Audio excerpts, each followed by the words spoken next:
feel like Kobe in the fourth quarter.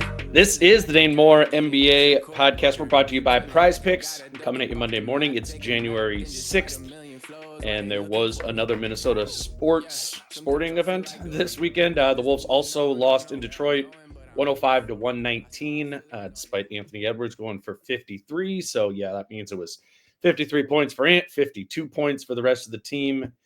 And on today's show, we're obviously going to focus on that. How did Ant get his 53? Why did the rest of his teammates only have 52? And just the sort of bizarre, getting more bizarre spot the Wolves rotation is in and was kind of highlighted in that game. To get into all that, I've got Wolves beat writer Jace Frederick here with me from the Pioneer Press. Happy Monday, Jace. What's up? Were the Wolves the best Minnesota sports team in Detroit this weekend? Just in terms of like that game's performance? Yeah, I mean, maybe. I think so. It wasn't great. It wasn't great, but yeah, man, Sam, what happened, buddy?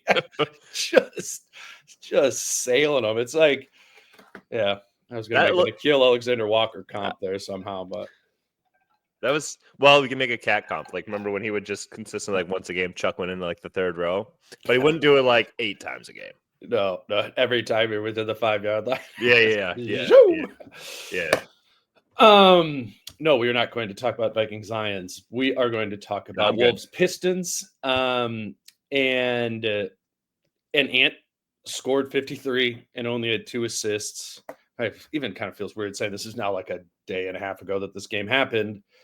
But, you know, that happens. He gets 53 and 2, and everybody knows what he said after the previous game. You know, I don't want to be a passer. I want to be a scorer. And I think for probably a lot of people out there, they know that he said that. They look at the box score and see that he had 53 and 2, didn't watch the games, whatever you're doing something this weekend. And they would probably be like, Ant meant it, you know, like he's just going to shoot. He must have forced it, didn't pass anybody, but he's so good that he got 53.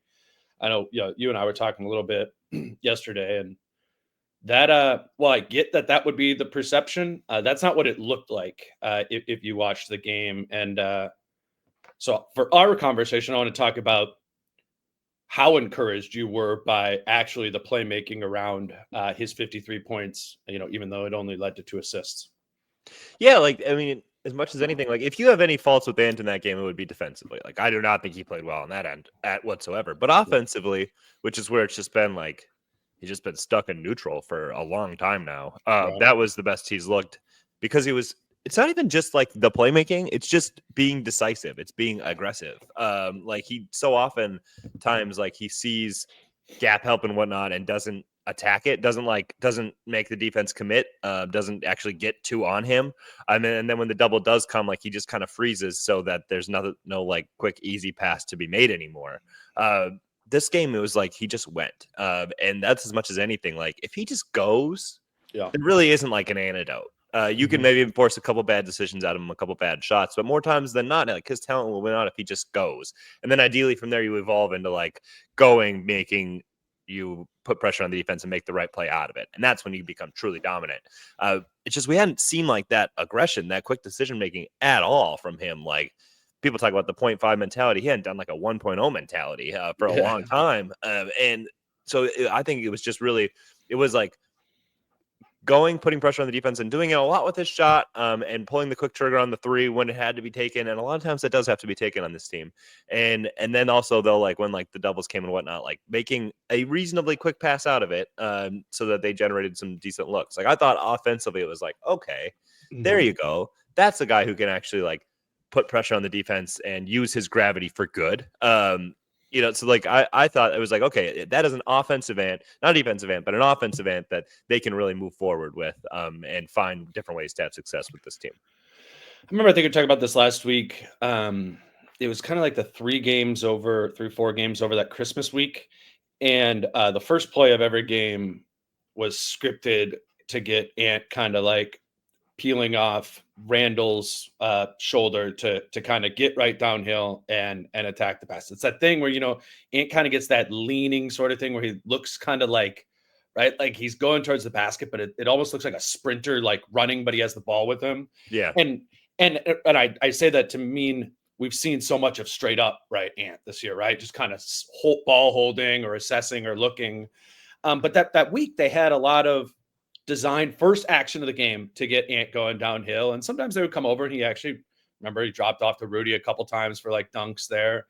And I'd say that because I think when you give him a little bit of script to start like the momentum of him going downhill, he will. And I saw it throughout that game and, kind of watching back some clips yesterday.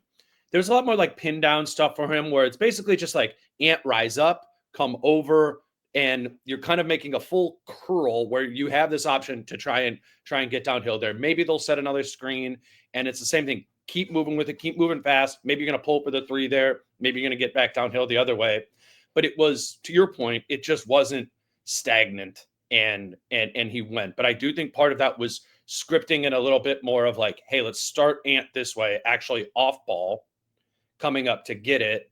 And then going from there rather than just kind of being the initiator himself and giving up when they put two on him. When they put two on him here in this game, he kept it moving. And yes, obviously he got his 53, but he had, I think you tweeted about it or something, a bunch of hockey assists. Yeah, 3 hockey assists, which is actually quite a bit for a game. Like secondary assists, like I know in your head you'd be like, oh, somebody probably has like 6 hockey assists. Whenever I look at it, that is not the case. Like there are not that many secondary assists. And then 7 potential assists. That's a pretty average number. You're usually going to have like 2 or 3 lower like potential versus the actual number. But that's the point, is that it was an average amount of passing and playmaking. Correct. Exactly. With 53. That was totally, yeah. It was it. I was like these numbers are usually decent. Like secondary assists, that's a pretty good number. But those numbers in a 53-point game is like, that's great. Like that's right. You couldn't ask for much more than that. Jace, I thought another huge factor in Ant having 53 was that Rudy didn't play as much as he normally does. It was a really rough start to the game from Gobert, where they were trying to hit Rudy on the short roll and he's catching it and he's having trouble finding Randle or McDaniels on the other side of the floor. And then even in that first quarter there, they were just leaving him and coming over to help out on Ant, right? And then Ant's trying to drop it off to Rudy to finish it. But Rudy, he's looking like that version of himself from 2 years ago, where you're seeing him in these situations where you've seen him make one dribble and dunk before, look like he can't do that. And I think that's tied to his confidence in some sort of way. But Ant was hot at the beginning of the game, so he kind of started scoring, even though Rudy was really messing up on offense. But then Finch eventually moved to pulling Gobert from the game altogether, and basically hardly played him or Conley the whole second half. And that's when Ant really got in a rhythm and scoring, when it was, that spread floor look that we've been talking about that has been getting Julius Randle going, that those groups that have the bench, they don't have Gobert out there, so the floor is more spaced. I don't want to stop talking about Ant's 53. I just thought that was a big reason of him in that spread floor look, being able to, do more than he is when Rudy's kind of out there clogging it up. Yeah, so he scored. So I just looked it up. He scored 37 with Rudy on the court. And did it not feel? You know what I'm talking about. Like Rudy on those short rolls, he was coming over. Rudy's guy was going to. I understand what you're saying. Yeah, I don't disagree. I'm just like and 4 of the turnovers came when Rudy wasn't on the court. So like I know what you're saying by feel. I just had to look quick and be like, sure, I know what you're saying, but the numbers say like it scored 37 in 29 and a half minutes with Rudy on the court. Mm-hmm. So like cool. So I just wanted to say like I agree with you, but I think the way Ant played showed that it is possible for him to produce when Rudy is on the court. Like so sometimes I just like, we've seen Ant have great games with Rudy Gobert on the court. Sure. And so like I really think so often it comes down to Ant's mentality and how Ant plays. And like when Ant doesn't play well, when Ant doesn't play decisive, when Ant doesn't play aggressive, then it's just, what excuses can we make for Ant? This game, I'm just showing, like, I agree with what you're saying. It can be easier, but he just showed in that game Saturday that he can do it when Rudy Gobert is on the court. And when Rudy Gobert is playing poorly, and I agree, Rudy Gobert played poorly. And that is why Rudy Gobert has not played in a lot of ends of games, because he's played poorly. Like we've seen Finch basically be like, you're out, and I agree with that. Rudy has to play way better. Maybe that's the way I should have framed it then, is like that this and maybe I'm exaggerating the impact on Ant in that this is a continuation of something we've been seeing from Rudy. Yeah. Right. Where Yeah. it's just significantly more offensive struggle than we've seen in the past. And legitimately without the defensive impact as well. I mean, and I know like defensively they struggle a lot anyway, when he's off the court, but I don't think his defensive rating is very good on the court in this last month or so either. So it is like, okay, what are you getting defensively that's worth the offensive struggles? Because I do think a part of like good decision making, like I think his aggressiveness has to be there no matter what. I think his quick go has to be there no matter what if he's going to succeed, no matter who's on the court. But like if you want the decision making to come, it would sure be nice if it's like somebody else who's going to capitalize more often. And Rudy's just not doing that right now anyway.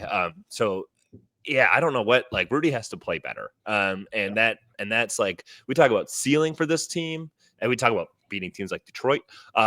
Those are generally the games where Rudy Gobert would come in and just like dominate the glass, dominate the interior, dominate the defensive paint. And when that's not there, now all of a sudden, you're giving up massive runs to Detroit, who is 500. Like they're a fine team, but like, I think, you look roster to roster, Minnesota's better than Detroit is. But Rudy's just not having that impact in any of these games right now. And that's pretty alarming. I think, we don't call it out that often, but Rudy just has not played well for like a month. And I don't know when the turnaround. That's what I'm saying. I think there's some sort of confidence related thing here, because I know everybody's like, oh, Rudy can't catch, or Rudy can't, Rudy can't finish. It's like Rudy's been a good player with all those things. He's done those things. You're right. He's not doing, not you, whoever said that. Like he's not doing it right now. And the things he's not doing right now are like, they have to happen for the Wolves to be winning. Like we're talking like, and for Rudy to be a great player, for sure. He needs to, first and foremost, he has to be like that defensive, teeth for the Wolves, or maybe not teeth, but like the foundation of it. Can't be letting, guys get past him. Can't be like tonight. Like he can't get like posted up by Zubac 6 times and get like put in the basket. He needs to be there defensively in coverage. And I do think like Rudy will get back to that. There's no like, those are the things. He falls out of rhythm in that for a couple games every once in a while, but he normally gets back to being that defensive version of himself. I'm worried about the offensive things, and like they are leaving him wide open on the roll, in like the middle of the floor when they put 2 on Ant, and he needs to. And again, my point is, I've seen him do this well. Get Ant, drops it off to him, he's wide open, and then he passes it to the guy in the corner. To the corner, he does that. Yeah, he's done that a lot in the past. And he was awful at it last night or 2 nights ago against Detroit. Like that has to happen. If you're sitting in the dunker spot and the center guarding you leaves to go help on Ant, and Ant drops it off to you, that needs to be like a dunk, or you need to be able to, like, maybe it's not an oop, but you need to be able to catch, maybe pivot and finish. Like that is a baseline of what they need him to be able to do in this thing. And there's been way too many situations on the short roll where he's gone into crazy dipsy doodle, those fading shots where it's like he doesn't have that. And then there's been too many times in the dunker spot where his pivot foot is like mixed up and he's not able to finish in those spots. And the reason I'm bringing this up is like, I know he actually has that in his game. He's just consistently not been doing it, and egregiously so in that Pistons game right there, which makes you go like, what's off here? Like, or just it makes it clear to me that there is something off going on as it connects to him. And I think it's the identity of the team kind of slipping away from more of a Rudy feel, more of those Jazz type feels, which the team was last year, and more into this spread look type thing that they've really been finding through Julius Randle on the bench, and now Ant's getting in on it. And I think like Rudy can't really play that way very much. And it feels like the group is kind of leaving him, and he's now confused and thus less effective, at least on offense and recently on defense too. Yeah, and I agree with you. Like he looks very out of rhythm in general. Yes. And I don't know if that comes. And so then it's like, how do you get a guy back in rhythm? Is it like through more, like more pick and roll plays and like demanding Ant throw that pass? And like, okay, if Rudy does it 6 times or whatever, like he'll find a rhythm, because then there will be inevitably be some ugly ones. And I know everybody listening is like, no, not more. Yeah. And I understand that. Right. But I mean, honestly, like the thing that's difficult is where Rudy would best fit on this team is Ant playing spread pick and roll and Rudy just in the dunker. Very much like what Jared Vanderbilt did, like that and that kind of thing. And that's just a little harder to do. Like it's hard to do like an Ant Julius spread pick and roll. Like it's just not as effective because like the pop for Julius is like, yeah, he can do it, but it's not something that defenses like fear. Right. So yeah, I don't know. That's the kind of the challenging thing of like, where does Rudy fit in with all of it? It's just, and Julius's fit within that is kind of clunky as well. And that's not necessarily either player's fault. It's just the reality of, I think. Yeah, it's the reality about Julius and Rudy kind of as a combination too. And right. Because, well, and that's why obviously neither of them are like the true pop and space, type of big, and they're the screeners. Right. So much of the time it's why I actually see like Mike Conley be used as a screener sometimes, or DiVincenzo when he's out there, because those guys can actually set a screen, hopefully like force the defense to put 2 on Ant, and now Dante DiVincenzo's popped, for an open 3 there. Randle and Gobert can't do that, which when you start the possession that way, it's like the balloon that is your spacing just like slowly contracts over the course of that possession. And there's just been too many of those. And specifically Gobert there's a lot of rough looking Gobert offensive possessions there. And they gotta get back to that, which gets it back to the point of like, okay, Rudy's playing with the starting lineup all the time. The starting lineup isn't getting anything going there. Like he needs a spark from the starting lineup in some form or fashion too. And it's just not coming. And I do think like you can probably tell like as a player, like when you don't sense like a belief from your teammates. Yeah. And I think we can tell in our play and like watching them play that Ant doesn't like believe in Rudy in those situations like whatsoever. Mm-hmm. And I'm sure Rudy feels that too. And then that probably wanes your confidence a little bit or makes you maybe like press or whatever. I do think like, can you imagine just like being like, hey, I'm open 6'3", dude. And then your teammate just looks at you and go, I don't think so. I'll dribble it and let's go. And then slowly, and then we'll go around the horn and get a different bad shot instead. That's way better than this. I think that gets to Rudy. Like there was a play in the final minute of that game where Rudy gets the ball in the post and Ant actually is wide open for 3. And like nobody's guarding him. And Ant yells. You could hear it in the broadcast. Hey. And Rudy it was just like, no. You could tell you, and I think Rudy even scored. But it was just like, there's no way I'm passing you the ball here. Like, and like I still see that kind of stuff. Like maybe Rudy didn't know, but it yelled loud enough that I clearly heard it like in the TV, and Rudy didn't even look that way. So I do think like Rudy would and Rudy had better. 0 points. Exactly. Right. 0 points in the fourth quarter. Yeah, so he had scored by that because he had a couple buckets there. But like I'm sure Rudy would probably play better if there was somebody who was consistently hitting him on that short roll, like every possession whenever it should come, and then he would be more adept to it or whatever. But the point is Ant was at the beginning of the first quarter of that game, and Rudy was messing it up. Yep. No, I agree. I just say like throughout the course of the season there hasn't been a rhythm. And I understand like, well, if you start doing it, it's not working, then how are you supposed to keep relying on it from Ant's perspective? And I get that too. It's just I just think that the two have not helped each other very much at any point, frankly, in the last couple of years. And the trend continues. Yeah. We've got our first break here. I'll let you know that today's show is brought to you by Treasure Island Resort and Casino, and they had a big watch party last night for the Vikings and Lions game in the Parlay Lounge at Treasure Island. And we wanted to announce today that they are going to be doing that for every Vikings playoff game, as far as they go into the playoffs. So this following Monday night, they will have another live watch party at Treasure Island there. It's the same thing where there's free food. If you go there at kickoff, $4 Miller Lights, $5 Absolute Wild Berries. There's a whole bunch of things that you can, enter for and giveaways that they're doing. I know Kyle and I hosted one of these for a Wolves game earlier this season. It's really cool how much Treasure Island puts into it. So remember, if there is a Vikings playoff game, there will be a live show, a live viewing of it at Treasure Island Resort and Casino. You can visit TICasino.com DaneMooreProductions.com for more details. And then today's show is also brought to you by Your Home Improvement Company. And I think when it comes to New Year's resolutions, a lot of time we think about them in, what are we going to do to improve ourselves? How are we going to eat healthier? Are we going to exercise more? Another common thing is trying to, have a resolution to improve your living space and get that job done in your home that you've been waiting on for a long time. And if you do have a home improvement project that you're thinking of, we'd really like if you considered Your Home Improvement Company.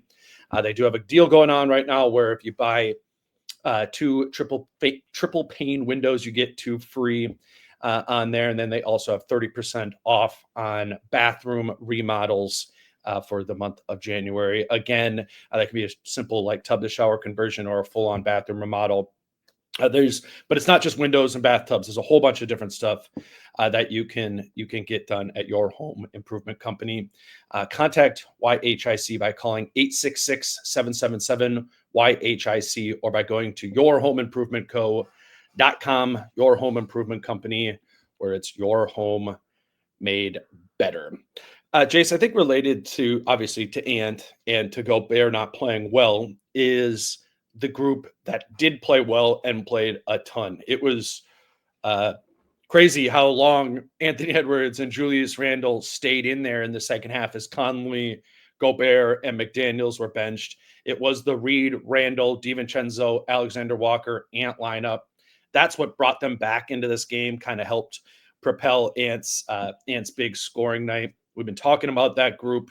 It has a net rating of plus 19 on the season so far, including that game last night. They've been really good all year, and it's a different look. What do you like about how that group is kind of coming together? We've talked about Randle and the spread look, but we're getting more of this Randle and Ant look together as well.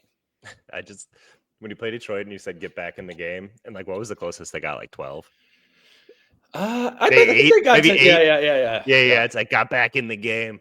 That's how you know it's a bad night when it's like got back in the game. Like, they were only down like 8, at one point.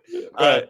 Obviously, it's the thing for Ant, and with the level of playmaker he is, the easiest thing to do for him is to put a bunch of shooting spacing movers around him so that the read is obvious in my mind and the read is easy. And then like it obviously gives offense. It gives him space to operate, but then like as much as anything, like when the defense does collapse, like it's the easiest read, like it's like, oh, here is where I throw the ball. And then that has a higher likelihood of capitalizing, and then it should spark each other from there of like, okay, maybe I'll look to do that more often, whatever.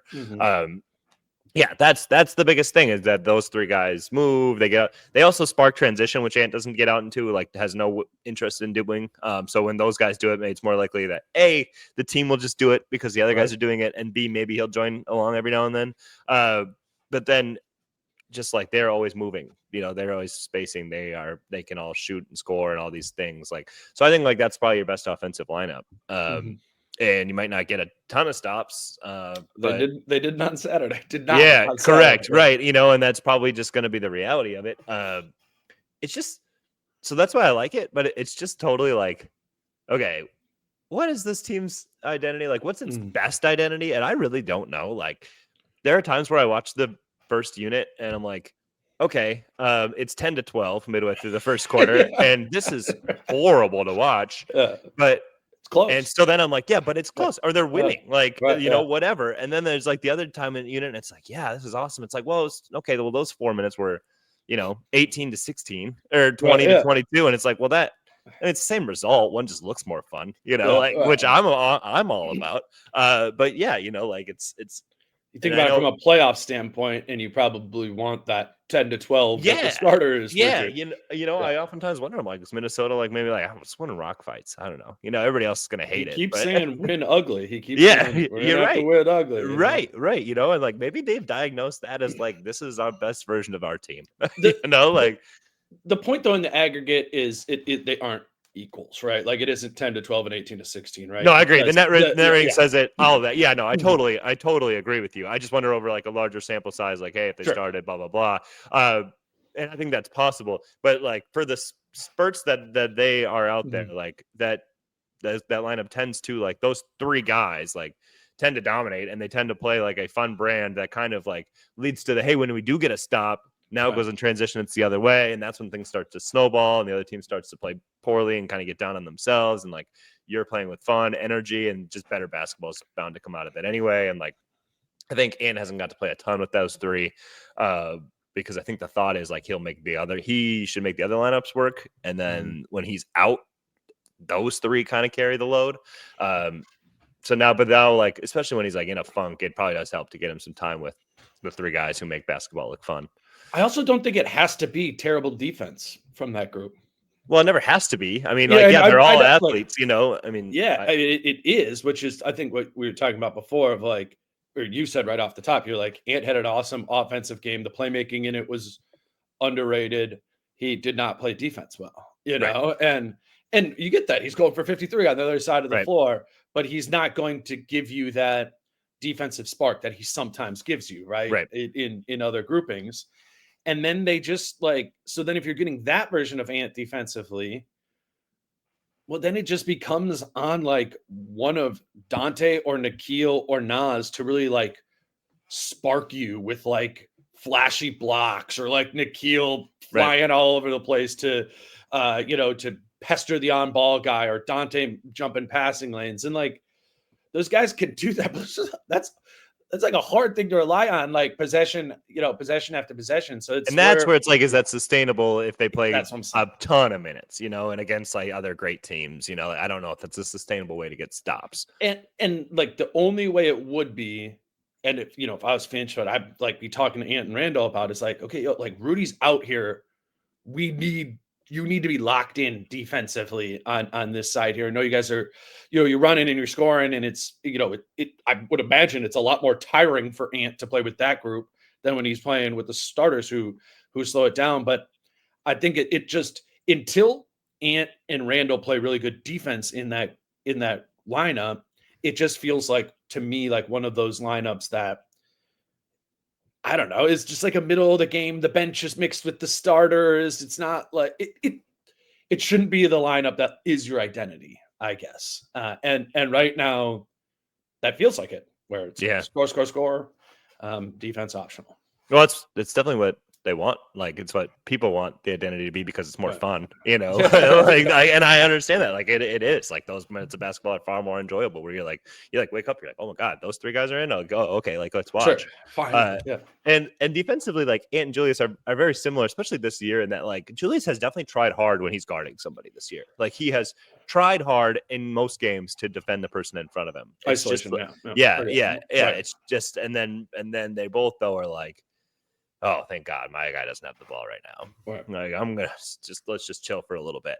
And then, and then that's when you get beat, or you're not there to help, or whatever. So when you have multiple guys like that out on the court, and then the other guys are kind of scrambling, it's like, it's probably not going to end up great. They haven't gone to that very much as a lineup. And I understand it. I know we're going to talk about lineups more. But I agree. That is actually their second most used 5-man lineup of this year. Yeah.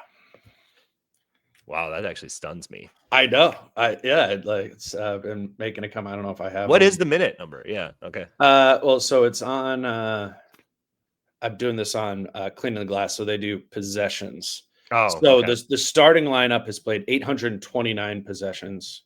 I could probably. I got another thing on the screen here, so I can share it. All right, so the starting lineup has played 829 possessions, and then that lineup is at 247. Sorry, I didn't have this really. You can kind of, can you see that now? It's 114 minutes. Is that what it is that says on there? Okay, cool. Yeah, on NBA.com it says that. I just looked it's about four. This is what's amazing, what right? The starters have played. Yeah. Like it's like the starters have played 407 minutes, and then it's 114, which doesn't seem like it should be the second most in 30 games. Like that doesn't feel like it should be second most, but that's just the way it is in like the NBA in general. And then there's a ton of lineups in the 80s, like in terms of minutes. So it doesn't mean like it's like your identity or anything like that, but they do get to it more than they get to other things in terms of like 5-man. Right. Yeah, which in 5-man are weird, but it's because the Wolves have been like really healthy in their top 8. Like it actually kind of does kind of does work to look at it here. It's so I think where they've sneaky been racking them up is they've always, or not always, but a lot of games got the end of the first quarter and the end of the third quarter. That's almost always the group that's out there. So they're just kind of racking them up. Whereas if you look at these other lineup combinations, they're kind of like, oh, for like these 3 weeks, we're going to go Gobert and Conley and the 3 bench guys. And then it got like all loaded up then. And so I think I don't think it's like fake. I mean, the numbers have been good in that group. I mean, they have a 133 offensive rating with this group that we're talking about.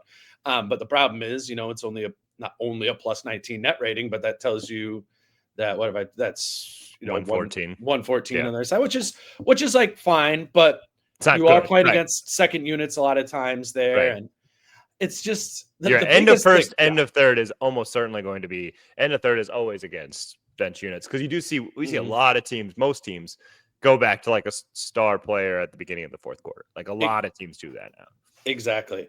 Maybe this is a way for us to start talking about like the tweaks to the rotation, and you just kind of sent me a screenshot of a rotation. I put it into I was watching Legos be put together yesterday morning, and I was like, what would I do for lineup combinations? And I just kind of like, and then you're like, oh, I'll use this, and I was like, oh, okay, well maybe I'll adjust it, and then I obviously didn't. Sunday morning. And this thing, Jack always puts these out. I did get this from Jack. Jack Borman, and I always look at it and I'm like, it's really pretty. That's what I think every time he puts it out. And I'm like, I don't really understand it, but it looks really nice. So, but the general idea of your rotation tweak, and I would agree with this, you're going to have to verbalize this, because can you imagine listening to this? No, but I'm just saying, like, it just starts with the change of the starting lineup. Yeah. But if you want to go to the YouTube page, you want to see it, the whole rotation's up there on the screen. But it's this idea of changing the starting lineup to put not only Naz Reid in for Julius Randle, but also Donte DiVincenzo in for Mike Conley. And it is, I think what your motivation was when I was looking at that is, by doing that, you can find your path to pretty much never having like 3 problematic shooters out there at the same time. Wasn't that was always your strategy there? Whenever I was doing stuff, it was never to have 3. Yes, Randle and McDaniels and Gobert being the 3, right? So, and I think where it actually makes some sense is you can do it without like totally crushing Randle's minutes. Like, you can start Naz and then still bring Julius in as the first sub and have him play for like 12 straight minutes, much like they've been doing with DiVincenzo, right? He's just lives in that second unit extended run there, and you hope that you continue getting the production you've got from him with the second unit, but now over like 12 minutes a half rather than 5 and a half. And that's kind of the biggest, lever shift, is going from Naz with that starting group to hope that your starters are better, and then putting Randle in with the bench unit a little bit more often, so as to kind of maintain what he's been doing. And I think the logic of both those things makes sense. You put Naz into the starting 5, you're going to get better production out of the starting 5. You get more Julius minutes with the bench. Theoretically, you can keep up some of that effectiveness that Julius has been having in that more spread floor look. I like that element of it. Just the change is he's now playing, with Mike Conley with the second unit instead of Donte DiVincenzo, who was a starter for you. Yeah, and he still would play 6 of his minutes with Donte in this. Yeah. Half his minutes would come with Donte. And obviously his minutes in this thing, if you follow this like, step by step, he would finish 24 minutes a game, and that would be a decrease. No question. If you wanted to find 2 more minutes on each half and get it up to 28, like, I think that makes sense. I was just trying to like keep it very basic. Like, the most I was putting in subs in was like a 3-minute marker, and then just carry it through. Because rotations are hard enough to make on your own anyway. And and it would definitely be leaning into Donte. And frankly, like this right here, this has Naz at like 36 minutes. That is a big bet on Naz, so I don't feel has played that great. Because like, I like the way Naz plays quickly and whatnot, but I do think like he's pressed a little bit. I think it's decision making a little bit, like some of the shots, and I think sometimes it's like the team is in a bad rhythm, so he's just like I guess I should take this. But I do think in the past we've seen when Nas starts, he plays better. And I think that's a bet that you would see a much higher level of Nas if he was out there at the beginning of the games, playing more, maybe more two-man action with. And we talked about the spread pick and roll with Rudy and the dunker. This gets you to that, with obviously Jaden in one spot spacing, but Dante in another. And I think that the starting unit could get more of an identity of like easier offense with not terrible defense, because Rudy would still be on the court, Jaden would still be on the court. So I think that they would set a better tone, and I think it would get Nas going. And I do think Nas's level of play would go significantly higher, even if he wanted to take like 2 minutes off of Nas somewhere in there and 2 minutes of Julius, like extend Julius's run a little bit, whatever, and get them both closer to like 32-28 somewhere in there. No, the idea is believing in what we've actually seen from Nas before, which is an ability to, it might take a couple games or a couple shifts, but to like understand and figure out how he acclimates to that group. And, he's that type of player where he's not really terrible at anything, right? He's never going to be a spacing issue for you offensively, right? It's never going to be like too big of a lineup, because Nas can kind of, again, offensively, like float out into being a 3 if you want. And then, defensively, he's competent enough to, play the 4 next to Rudy. I don't know how great the Randle front court is, but you're playing that one way or the other. Yeah. So I don't know. I just think and maybe we actually ditched that. Path. We ditched that for some Minot Randle. Yeah, there you go. Sure. In this thing.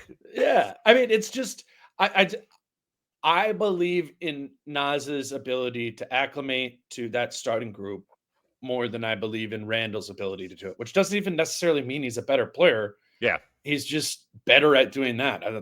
That seems obviously true, particularly given how much this starting group has struggled.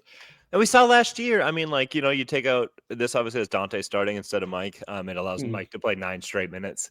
Yes, I think that matters. And so you break up Mike and Rudy, but it allows Mike to play more, in a row. I think maybe that would help him with his rhythm a lot and like impacting the game for the minutes that he's out there. And again, like, hey, if he plays well, like extend it 2 minutes one way or the other, and now you're up to 22 minutes a game. That's right where he was anyway.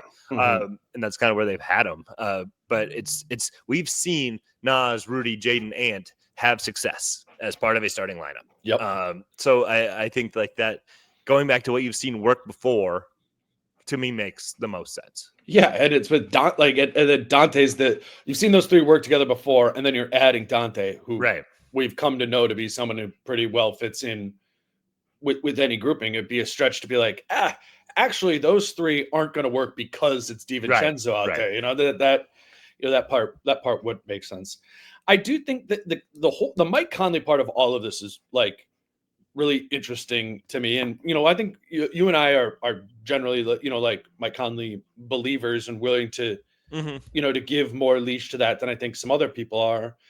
Though I think we backed off a little bit on like Mike has to close games. Like, you and I are both on that. And, that's it. I felt that way as Dante has gotten more comfortable. I don't think it's as necessary anymore. Right. And I mean, situation maybe still will, and if Mike's playing well, like, go to it. I'm not saying he can't close, but it used to, I mean, as recently as, I don't know, when would that have been, like 3 weeks ago, you and I were like, he has to close games. Nope, we're wrong about that. You can play him in, he doesn't need to be in the closing lineup.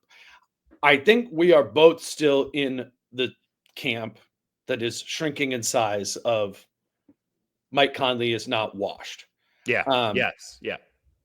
I also think Chris Finch is in that camp. So if you're of that belief as Chris Finch and you go, okay, I think Mike Conley is not washed. He is being hurt by the circumstance of the players that he's playing with. Then you need to give him an opportunity in a different sort of role. Like, don't play. I mean, what percentage of Mike's minutes are coming with the starting 5? Like, definitely the majority of them. It's like, almost all, like you said, like it's for sure 12 minutes, and a lot of times he's playing like 20. So that's 60% of your minutes right there. And the thing that's frustrating, I think, is like Finch each time with starting lineup being like, yeah, Mike, and what's wrong with Mike? Mike needs to be more aggressive with that starting 5. It's like, so to open the game, you've got this guy who his entire life, his MO is basically like, how do I get others involved, reading the game, blah, blah, blah. They're like, be super aggressive. It's like, but that's not really what I do. And I know he's done it then, like they ask and he'll do it for a little while, but then you see it fade away, and it's because it sounds great. It's not who he is, and it sounds great, but it's like, how do you want me to be aggressive? Because I'm playing with Julius and Ant, and they kind of like the ball, and they like to shoot it. And if I get if they bring it up, there's a good chance it never even gets to me. Like, how am I supposed to be aggressive here? Yeah, and what percentage of those times is just going to lead to like the defense dropping back and him getting into that floater range? Yeah, right. Which is just has not been there. I mean, just not. I also think like a thing that's happened too with the league is everything's gotten like so much more efficient that like even 10 years ago the floater was good. Yeah, it's like a good shot if to you take hit there. If you hit it 45% of the time, you'd be like, "That's good." That's now fine. It's like we can't be hitting twos at a 45% clip. You can't. And Mike's hitting those floaters at 40, and he's like, and even when he was in Memphis and Utah and stuff like that, it was like 45, 46. Yeah, which at the time felt which good, was cool. And everyone's like, "Oh, the Mike Conley floater," but like, it's I think there's something to that, and Mike's hitting it less. That's probably like the main thing you could point to like Mike is washed. Why is he not hitting these floaters in the same way? I don't know. Maybe why is he hitting floaters? Because he's old. Like, what? That doesn't totally line up. It does. In all seriousness, it looks like a little indecision from him and like playing off of Rudy there. But point being, like you just want Mike to like turn up the aggression. Well, then it's going to be like some sort of action with Rudy where he gets to a step back three, right? Or he's going to get downhill to a floater or maybe a lob to Rudy, but they're kind of giving him that. So yeah, I don't know what like being more aggressive in that group looks like. It's why I like your lineup of like, let's just see what aggressive looks like in a different group that doesn't have Gobert out there, like or where he doesn't need to be aggressive. That's a big part of it. Yeah, yeah. Let me grab another break, and then we can keep going with this. Today's show is brought to you by Duer Jeans, DUER. I love my Duer jeans. Y'all know that. Talk about them on the show all the time, but they are extremely comfortable. I want to let you know too that it's not just jeans and pants at Duer. If you go to shopduer.com, they have hoodies. They have a whole bunch of different gear, and it's all that type of material that has that like sort of stretch to it, where it looks like something formal, but it is as comfortable as as anything you have in your closet. They do that by using recycled materials, plant-based fibers that kind of have that natural breathability, softness, and moisture absorption. I do know that you will love your Duer jeans if you give them a try. You can check out their flagship stores in LA or Denver, or you can shop online at shopduer.com/DaneMoore. If you use that /DaneMoore, my listeners get 20% off their first purchase. Again, using that exclusive URL, shopduer.com/DaneMoore. This is a great deal. Don't wait to get 20% off. shopduer.com/DaneMoore. So, Jace, I think related to, talking about rotation tweaks is the ever-abiding idea of actually making a starting lineup change. We're suggesting one there. We have seen Finch really mess with the rotations quite a lot over the last month, but without the willingness to change the starting lineup. Chris Hine was in Detroit and asked Finch about that after the game, and Finch kind of seemed like in a sort of disgruntled way was like, "You guys ask me about that all the time. If I thought that was the magic bullet, I would have fired that by now." What did you make of those comments in particular from Finch, who's been resistant like this the whole season? But we've got a far ways, and we've seen almost that starting five get more and more dysfunctional. What did you make of him kind of holding to that? Yeah, well, first off, I think I give credit. Like Chris Hine's the one who asks about it all the time. Yeah. I think that's what everybody wants to know. And so the question that everybody has is the one that Chris Hine asks a lot, and it's so like I think it's good, and obviously like Finch, and it finally really gets you to the point where like you poke, and then you get his real thoughts on it. It's finally like, okay, here's my answer to this. I don't think it's going to be a magic bullet. Right. And that's like, okay, it's like, because the other time is going to be like, no, I don't know, not really. We're looking at everything, blah blah blah, and finally it's like, I don't. It's like a breakthrough. It's like, I don't think this is like some magic fix. So otherwise, I would have done it already, And so I was like, okay, now we have a real answer. You know, like now I think we're good for a little bit. You know, So what do you think he just on envisions asking that about as? it, just by asking about it, not like we're good. Like okay, this is this is the best starting five. No. That's a good way to put it. But like, if I'm trying to get in his head of thinking that, which I know everyone's like, no, that's just stupid. He needs to change it. But I'm like, what would the logic be behind that philosophy? It's to play really good defense when the starting five is out there and just I think the maybe 10 to 12 and then I switch identities once you. Well, that's what's tough is like, so I think starting lineup is generally what you want to set the tone with, right? Like, and I do think that he is probably thinking this has to be a defensive team. Like Anta said that. I think Finch has said that. I think they believe that. And I think they're like, this is a generally speaking, when Rudy's playing well, it's a very good defensive lineup. And so I think they're maybe thinking like this is the tone we have to set. Or I also think it is like there's a little bit of like path of least resistance there to some degree, I'm sure, playing into it. Like, you know, like it is, we can talk about like, you know, Julius Randle, blah, blah, blah. Like, hey, you can bench him, whatever. Like, it's not easy. And I know it annoys people, but like Julius Randle is, you know, all-star, been two-time all-star or whatever. Like, that's not easy to do. And it would probably be easier to justify it if Nas had played super well, you know, like it is, and it's, but I think you could easily explain it of like, hey, we're not playing well. We actually think this will really spark Nas. Here's why we want to do it.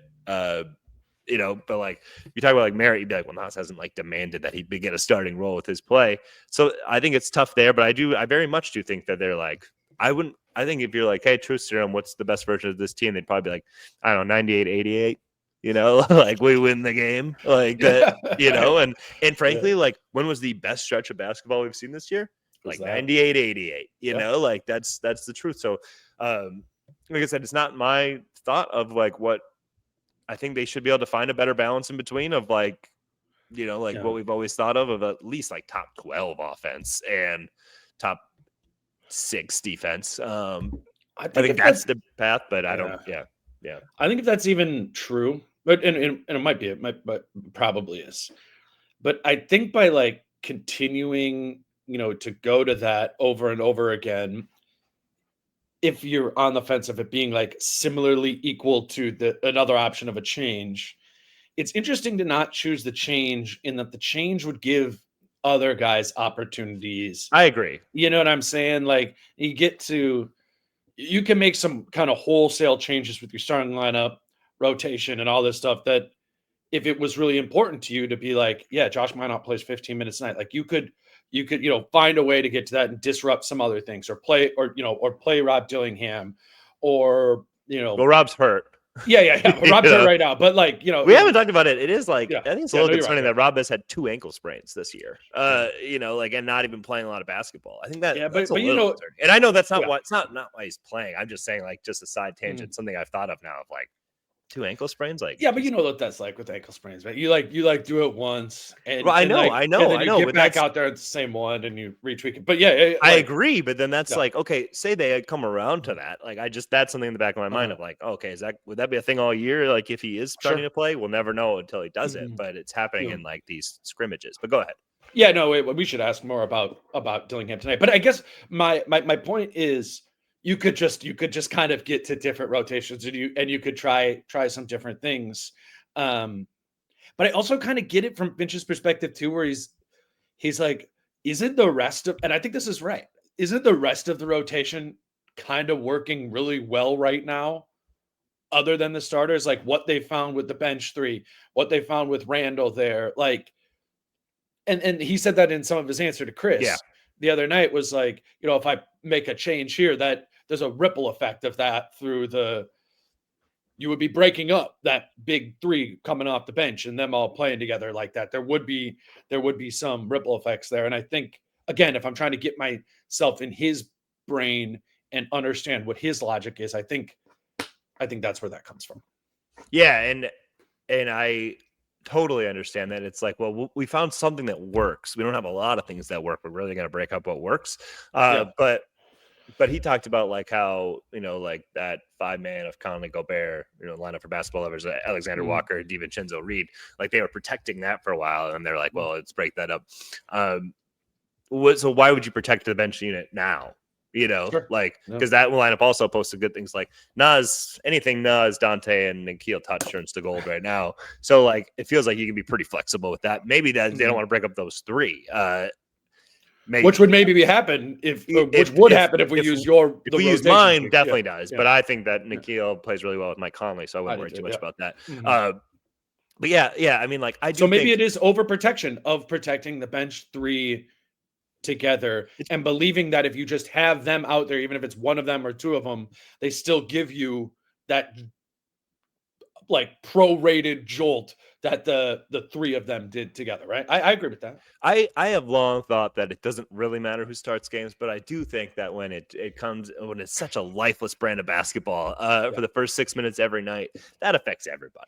Like it's literally like it can't always be on the bench guys to come in and give you that jolt like every night. Like, oh, well, that's fine. They'll bring it. It's like they're not always going to have it, or they're going to miss some shots some night, and now it's going to seem like this kind of like lull to start the game is now extended for the entire first quarter, and that's what we see. Like, oh, they scored 15 points that quarter. I think that they need to have a little bit something that sets more of a tone than like, well, like neither one of us scored, so I guess that's good. Like that that's tough, and it's tough for people to watch and everything. It's Last thing, I think the trade deadline is exactly a month away, and they just played Detroit, and it looks like Detroit very well might make the playoffs. Maybe. But this year, or could this season. Much more likely that they make the playoffs today than it was, 4 months ago, whatever, when they made this trade they're good enough to make this a talking point for sure. Yes, yeah, right. Which is what I'm going for here is the idea now that Kyle's somewhat jokingly come on and been given like Pistons updates all season for this reason of like, hey, if the Pistons do make the playoffs or even appear like they're going to make the playoffs come around the deadline, the asset, the Pistons first round draft pick that the Wolves have becomes more valuable in that it could then be traded this summer as an immediate asset. And so to that end, Detroit playing really well is a win. This is the best thing that could have happened to the pick that you got in the Cat trade. However, your team's 17-17, and I think the idea was if this asset matured in this sort of way, that it'd be a great tool to be able to use at the deadline to kind of retool this team in some sort of way. But they're 17-17. That's really their only asset, like, period. To make tangible change with, yeah. So, like, you can make a separate argument of, like, maybe you should hold on to that thing, even if it's just until draft night or something like that. Because point being, trading that for a win now piece could be short-sighted if it changes you from being theoretically changes you from being like the 7 or 8 seed up to the 6 seed or something like that, with no guarantees that those things are even going to happen, be able to happen. I guess my very long-winded way of saying this is like, is this a pick they should consider trading, or should they just keep it, in their pocket? Yeah, I mean, I think that's a complicated question in that, like, if the trade is for a piece that you think can be a long-term part of your core, like, then sure, like, what difference does it make? If this guy's gonna be on your team for 4 years, doesn't matter if you do it this summer or whatever. If it's like this guy's on an expiring and it's like a rental player, then no, I would say not. Yeah, that'd be crazy. Because that's not like, like you said, you need that asset. And like this team isn't like, we're right there on the tip. We are title contenders, and we think this puts us at the top of the list. Like as much as I think like the West is pretty open below OKC, and like I don't know how the other side of the bracket would play out in the West. Like I don't even know how I would pick it. If you put OKC 1, like who comes out of like the 3-6 and then the 2-3, whatever. Like, I don't know. And I think that could change at the drop of a hat. But so I think it's open in that I don't think anybody in the West should be giving up on their season. But I think like, I wouldn't get like desperate to make a move. Just given the scarsity of the resources that they do have, right? Exactly. Given the Gobert trade and that you traded the 2031 first, the day you could trade it, for Rob Dillon. That's the reason to trade it is there's always a first around the corner you can trade. Yeah, it's coming. They're coming. Yeah. I mean, though, at the same time, I think the logic we're spewing here, makes some sense. But this front office has much been like every opportunity, like cash in now on, Yeah. you Well, know, the reason that's been their mentality. the reason to do it would be the reason why I think they've had to be aggressive in the last 2 years anyway, is that, and I think like it's just that like, you look at like Rudy's age and you look at Mike's age, and if you think like these are key players for us, and like this is, they represent a certain title window or a window of competition, then Mike, that's probably it, like, Right. and Rudy, like, who knows, like, he has more stretches now where he's not as great. And those will probably only be more frequent in future years. So like this might be like the best last shot with those guys. So that would be the reason I think to be aggressive. That's a good point of, if not now, I'm not advocating not next for year. it. Yeah. But If no, not, I like that. If not now, then probably not with those two. Like that's kind of how I feel about it. Yeah, that's a good way to put it. That's a good way to put it.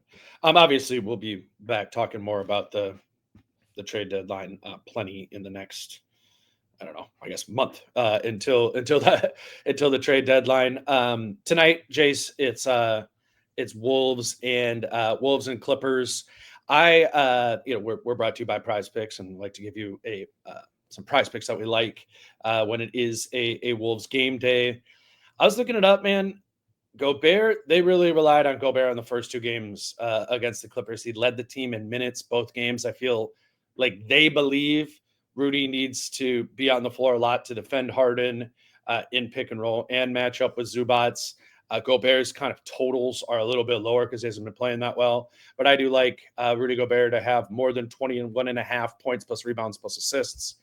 And if Rudy Gobert is going to play a lot, I like the idea that Mike Conley can submit a decent game. I know this sounds weird coming off of how bad of a game Gobert and Conley had combined together, but Gobert having 21.5 points plus rebounds plus assists, and Mike Conley having more than 13.5 points plus rebounds plus assists, those are really low numbers.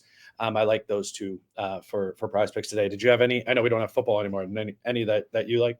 Yeah, I made two football picks. Two football. Yeah. So scroll up college football. Oh God.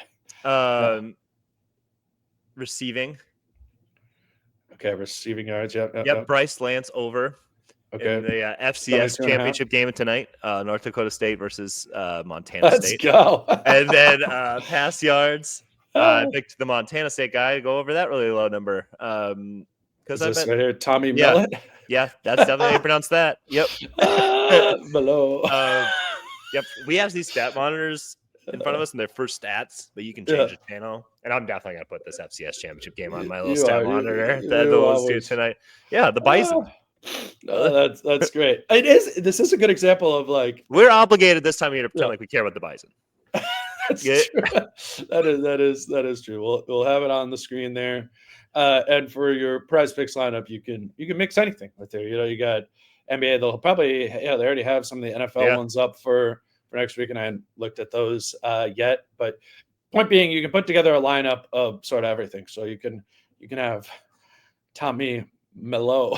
There you go. See, if you say it enough different ways, you're gonna hit it one time.